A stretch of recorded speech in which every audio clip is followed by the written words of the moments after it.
నమస్తే నేను సిరి ఎప్పుడు వివాదాస్పద వ్యాఖ్యలతో వార్తల్లో నిలిచే యూట్యూబర్ అన్వేష్ ఇప్పుడు ఓ సెన్సిటివ్ టాపిక్ ని గెలికాడు. ఇప్పటివరకు మాట్లాడింది ఓకే, అది అతని పర్సనల్ ఒపీనియన్ అనుకుందాం. కానీ ఏకంగా దేశ సమగ్రతకు సంబంధించిన అంశం మీద మాట్లాడి తనకు తానే కొరువు పెట్టుకున్నాడు. అన్వేష్ ఏమన్నాడు, సున్నితమైన అంశాన్ని ఎందుకు గెలికాడు, ఆ డీటెయిల్స్ ఒక్కసారి చూద్దాం. సచ్చిన తలకిందులుగా తపస్సు చేయన మనం పాకిస్తాన్తో యుద్ధం చెయ్యము. ప్రపంచ దేశాలన్నీ తిరిగి ప్రపంచ దేశాల రాజకీయం తెలిసినోడుగా భారతదేశం చచ్చినా చెయ్యదు. బుద్ధున్నవాడు ఎవడైనా పాకిస్తాన్తో యుద్ధం చేస్తాడా అంటూ నోరు పారేసుకున్నాడు యూట్యూబర్ అన్వేష్. నోరు ఉంది కదా అని నోటికొచ్చినట్లు మాట్లాడడం అన్వేష్ స్టైల్. ఇండియన్ ఆర్మీని తక్కువ చేసి మాట్లాడాడు. పహల్గాం ఉగ్రదాడి ఘటనలో ఇండియన్ ఆర్మీదే తప్పంటూ ఓ పనికిమాలిన ఎగ్జాంపుల్తో తన టాలెంట్ని చూపించే ప్రయత్నం చేశాడు నా అన్వేషణ. అన్వేష్ వాగుడు ప్రస్తుతం వైరల్ అవుతుంది. పాకిస్తాన్కు మొదటి నుంచి దొంగ దెబ్బ తీయడమే అలవాటు. కానీ ఇండియన్ ఆర్మీ చెప్పి మరీ దెబ్బకు దెబ్బ కొట్టింది. పెహల్గాం ఉగ్రదాడికి గట్టిగా బదులిచ్చింది. పాకిస్తాన్ ఉగ్రవాద సంస్థలపై మెరుపు దాడి చేసింది ఇండియన్ ఆర్మీ. శత్రు దేశంపై ఉక్కుపాదం మోపి ఉగ్రమూకల్ని మట్టు పెట్టింది ఇండియన్ ఆర్మీ. ఒక్కసారి 9 ఉగ్ర స్థావరాలపై దాడి చేసి మన ఆడబిడ్డలకు న్యాయం చేసి ప్రతి రక్తపు బొట్టుకు బదులిచ్చింది. మరోసారి భారత్పై దాడి చేయడం కాదు, దాడి చెయ్యాలనే ఆలోచన వచ్చినా సైలెంట్గా కాదు, సైలెన్సెస్ మోగించి మరి శత్రు దేశాల గుండెల్లో మిసైల్స్ దింపుతామని ప్రపంచ దేశాలకు గట్టి సంకేతాలు పంపింది ఇండియన్ ఆర్మీ. అలాంటి మన ఆర్మీ గురించి, తాను పుట్టిన మన దేశం గురించి చౌకబారు వ్యాఖ్యలు చేశాడు.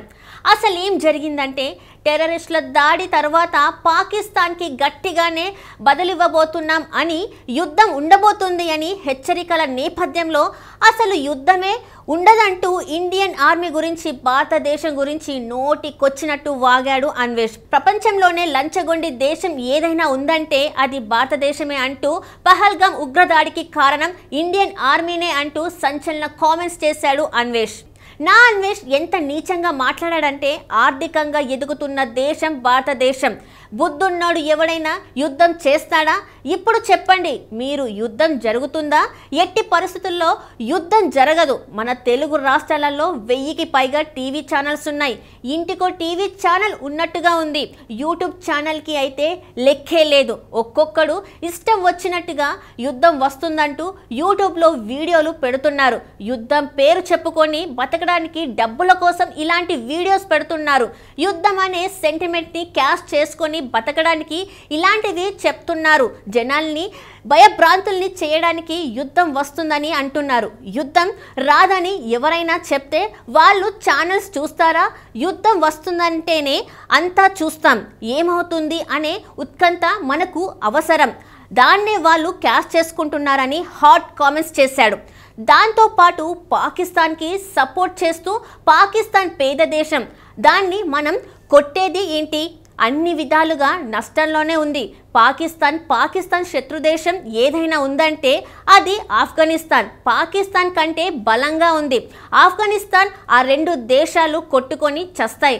వాళ్ళ చావు వాళ్ళని చావనీయండి. మన పాకిస్తాన్ కంటే చాలా బలంగా ఉన్నాం, ఆర్థికంగా ఎదుగుతున్నాం. కాబట్టి బుద్ధున్నాడు ఎవడైనా పాకిస్తాన్తో యుద్ధం చేస్తాడా? నేను ఇంటికి తాళం వెయ్యడం మర్చిపోయాను, కుక్కని కట్టడం కూడా మర్చిపోయాను. అది ఎటు వెళ్ళిపోయిందో టైం చూసి దొంగలు పడి మొత్తం దోచుకొని వెళ్ళిపోయారు. ఇక్కడ తప్పు ఎవరిది? ఇంటికి తాళం వేయలేదు కాబట్టి ఖచ్చితంగా నాదే ఇక్కడ కూడా తప్పు. భారతదేశానిదే, మన ఆర్మీ వ్యవస్థ ఫెయిల్యూర్ అయ్యింది. అప్రమత్తంగా లేని టైం చూసి ఉగ్రవాదులు దెబ్బ కొట్టారు. వాళ్ళకి తినడానికి తిండి లేకపోయినా మన దేశం ఎప్పుడు నాశనం అవుతుందా అని చూస్తుంటారు. అదే చేశారు అంటూ పహల్గాం ఉగ్రదాడి ఘటనను సమర్థిస్తూ నా అన్వేషణ యూట్యూబర్ అన్వేష్ వీడియో పెట్టాడు. భారత్ ప్రస్తుతం ప్రతీకార దాడి చేసింది.